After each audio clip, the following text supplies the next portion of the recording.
ఉక్కపోతతో అల్లాడిపోతున్న ప్రజలకు వాతావరణం చల్లబడి ఉపశమనం కలిగిస్తోంది. వాతావరణం ఒక్కసారిగా చల్లబడి తెలుగు రాష్ట్రాల్లోని పలు జిల్లాల్లో వర్షాలు కురుస్తున్నాయి.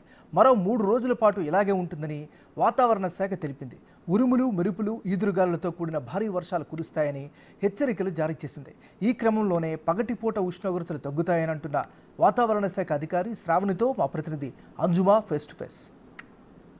ఉపశమనం లభిస్తోంది. గత కొన్ని రోజులుగా విపరీతమైన ఉష్ణోగ్రతలతో ఉక్కిరిబిక్కిరి అవుతున్నాము. అయితే నిన్నటి నుంచి వాతావరణంలో మార్పులు చోటు చేసుకున్నాయి, వర్షాలు కూడా పడుతున్నాయి. అయితే ఈ పరిస్థితులు ఇంకా ఎన్ని రోజులు ఈ విధంగానే ఉంటాయి అనేది తెలుసుకునే ప్రయత్నం చేద్దాము. ప్రస్తుతం మనం వాతావరణ శాఖ కేంద్రంలో ఉన్నాము. మనతో పాటు వాతావరణ శాఖ అధికారి శ్రావణి గారు ఉన్నారు. మిగతా విషయాలని ఆవిడ మాటలోనే అడిగి తెలుసుకుందాం. Hello ma'am. సో ప్రజెంట్ మనం చూస్తే తెలంగాణ రాష్ట్ర వ్యాప్తంగా పలు జిల్లాలలో మనకు వర్షాలు పడుతున్నాయి. ఇంకా ఎన్ని రోజులు ఈ ప్రభావం ఉండే అవకాశం?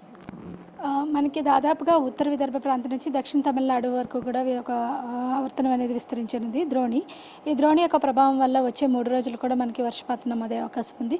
ముఖ్యంగా ఈరోజు పూర్తిగా ఉత్తర మరియు దక్షిణ తెలంగాణ జిల్లాలో తెలంగాణ రాష్ట్రం మొత్తం మీదుగా ఒక మోస్తరు వర్షం కురిసే అవకాశం ఉంది. అక్కడక్కడ భారీ వర్షపాతం కూడా నమోదే అవకాశం అయితే కనిపిస్తుంది. సో ఏ జిల్లాలకు పర్టికులర్గా అలర్ట్స్ అయితే ఇవ్వడం జరిగింది తెలంగాణ రాష్ట్ర వ్యాప్తంగా చూసుకున్నట్లయితే? తెలంగాణ రాష్ట్ర వ్యాప్తంగా చూసుకున్నట్లయితే మనకి కొన్ని ఈశాన్య మరియు ఉత్తర తెలంగాణ జిల్లాలైన మనకి భద్రాద్రి కొత్తగూడెం, ఖమ్మం, అలాగే జనగాం, యాదాద్రి భువనగిరి, హన్మకొండ, అదేవిధంగా సిరిసిల్ల, ఈ మూలుగు పరిసర ప్రాంతాల్లోకి మనం అలర్ట్స్ అయితే ఇవ్వడం జరిగింది. అలాగే కొన్ని జిల్లాల్లో మనకి ఉరుములు మెరుపులతో కూడిన వర్షపాతం, ఈదురుగాలు గంటకి 40 నుంచి 50 కిలోమీటర్ల వేగంతో వీచే అవకాశం కూడా కనిపిస్తుంది. అలాగే కొన్ని జిల్లాలకి మనకి కొన్ని ఉత్తర అంటే ఆసిఫాబాద్, అలాగే మంచిర్యాల, ఈ పరిసర ప్రాంతాల్లోనికి భారీ వర్షపాత సూచన కూడా ఇవ్వడం అయితే జరిగింది. ఏ సమయంలో మనకు వర్షాలు పడే అవకాశం ఉందంటారు మ్యామ్? అంటే సాయంత్రం సమయంలోనా, లేదంటే రాత్రి, లేదంటే పగటి పూటన, ఏ సమయంలో వర్షాలు కురిసే అవకాశం? దాదాపుగా మధ్యాహ్నం 1 గంట నుంచి వర్షపాతం మొదలయ్యే అవకాశం ఉంది. సాయంత్రం అధికంగా ఉండే అవకాశం అయితే కనిపిస్తుంది.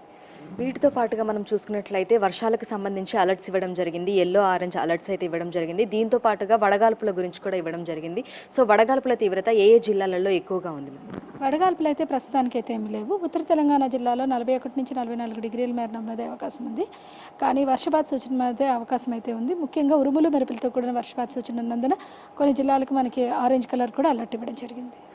అయితే పగటిపూట ఉష్ణోగ్రతలు ఏ విధంగా ఉండే అవకాశం ఉందంటారు? ఎందుకంటే ప్రస్తుతం మనం చూసుకున్నట్లయితే 46కు మించి మనకు ఉష్ణోగ్రతలు అనేవి నమోదవుతున్నాయి. అయితే ఇటు వర్షాలు పడతాయని చెప్తున్నారు కదా, సో ఉష్ణోగ్రతలు ఏమైనా తగ్గుతాయా? ఏ విధంగా ఉండే అవకాశం ఉంది? ఈ 2 రోజులు ఉత్తర తెలంగాణ జిల్లాలో అయితే ఇంకా 40 డిగ్రీల పైన ఉష్ణోగ్రత నమోదే అవకాశం ఉంది. ఎల్లుండి నుంచి పూర్తిగా రాష్ట్రం మొత్తం మీదుగా సగటున 36 నుంచి 40 డిగ్రీల మేర ఉష్ణోగ్రత నమోదే అవకాశం ఉంది. హైదరాబాద్, అదేవిధంగా హైదరాబాద్ చుట్టుపక్కల పరిసర ప్రాంతాలలో చూసుకుంటే ఉష్ణోగ్రతలు కానీ వర్షపాతం కానీ ఏ విధంగా ఉండే అవకాశం ఉందంటారు? హైదరాబాద్ మరియు చుట్టుపక్కల పరిసర ప్రాంతాల్లో చూసుకున్నట్లయితే మనకి పగటిపూట సాధారణ ఉష్ణోగ్రత నమోదవుతూ 40 డిగ్రీల పైన నమోదవుతుంది. సాయంత్రం పూట మనకి ఈ మేఘావృతమైన వాతావరణంతో పాటుగా అక్కడక్కడ ఉరుములు మెరుపులతో కూడిన వర్షపాతం నమోదే అవకాశం అయితే కనిపిస్తుంది. రాత్రి సమయంలో ఏ విధంగా? రాత్రి సమయంలో కొద్దిగా ఉరుములు మెరుపులతో పాటుగా ఈదురుగాలు వీచే అవకాశం కూడా ఉంది. రేపు మనకి కొద్దిగా జల్లులు కూడా కురిసే అవకాశం అయితే కనిపిస్తుంది. సో ఈ 3 రోజుల తర్వాత పరిస్థితి ఏ విధంగా ఉండొచ్చు అంటారు? ఈ కొద్దిగా వారం రోజులు కూడా ఉష్ణోగ్రతలు అనేవి తగ్గే అవకాశం కనిపిస్తుంది. అక్కడక్కడ కొద్దిగా వర్షపాత సూచనలు కూడా కనిపిస్తున్నాయి. తదుపరి 20వ తేదీ నుంచి కొద్దిగా ఉష్ణోగ్రతలు పెరిగే అవకాశం అయితే కనిపిస్తుంది. సో ప్రజెంట్ మనం చూసినట్లయితే కూడా ఒక్కసారిగా వాతావరణం చల్లబడింది. అదేవిధంగా ఇటు హైదరాబాద్తో పాటు మనం చూసుకున్నట్లయితే కూడా తెలంగాణ రాష్ట్ర వ్యాప్తంగా పలు జిల్లాలకైతే వర్ష సూచన ఉన్నట్టుగా కూడా వాతావరణ శాఖ అధికారులు చెప్తున్నారు. నిన్న సాయంత్రం నుంచే కూడా పలు జిల్లాలలో మనకు వర్షపాతం అనేది నమోదవుతుంది. అయితే రానున్న 3 రోజుల పాటు కూడా పరిస్థితి ఇదే విధంగా ఉంటుందని, అదేవిధంగా ఈ 2-3 రోజులు మనం చూసుకున్నట్లయితే కూడా 36 నుంచి 40 డిగ్రీల ఉష్ణోగ్రతలు కూడా నమోదయ్యే అవకాశం ఉందని, చాలా వరకు గరిష్ట ఉష్ణోగ్రతలు అనేవి డిగ్రీలు తగ్గే అవకాశం కూడా ఉందని చెప్తున్నారు. ఒక వారం రోజుల పాటు కూడా ఉష్ణోగ్రతలు తగ్గి సాయంత్రం పూట, అదేవిధంగా రాత్రి సమయంలో కూడా ఉరుములు మెరుపులు, అదేవిధంగా ఈదురుగాలులతో కూడినటువంటి వర్షాలు పలు జిల్లాలలో కూడా ఉన్నట్లుగా కూడా వాతావరణ శాఖ అధికారి తెలపడం జరిగింది. ఇది ఇక్కడ పరిస్థితి. వీడియో శ్రీనివాస్తో అంజుమా, బిగ్ టీవీ, హైదరాబాద్.